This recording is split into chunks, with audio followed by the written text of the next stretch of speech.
barang yang mustahil pada hak Allah Ta'ala. Tapi musannif tiada menyatakan ia akan sekalian barang yang mustahil pada hak Allah Ta'ala, melainkan semuanya. Dan itu yang mustahil atas jalan tafsir jul. Dan iaitu 20 lagi akan datang sebelumnya seperti barang yang telah mengisyaratkan ia bagi yang demikian itu dengan katanya. Dan setengah daripada barang yang mustahil atas Allah itu 20 sifat. Sesungguhnya telah engkau ketahui bahawa ini dibinakan atas kaul yang berkata dengan subut ahwal yang diperbuatkan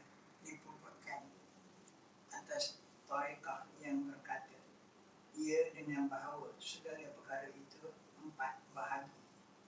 Yang pertama, mawjudat, iaitu seperti sifat ma'ani. Dan yang kedua, segala perkara yang ma'lumat, seperti sifat salbiyah.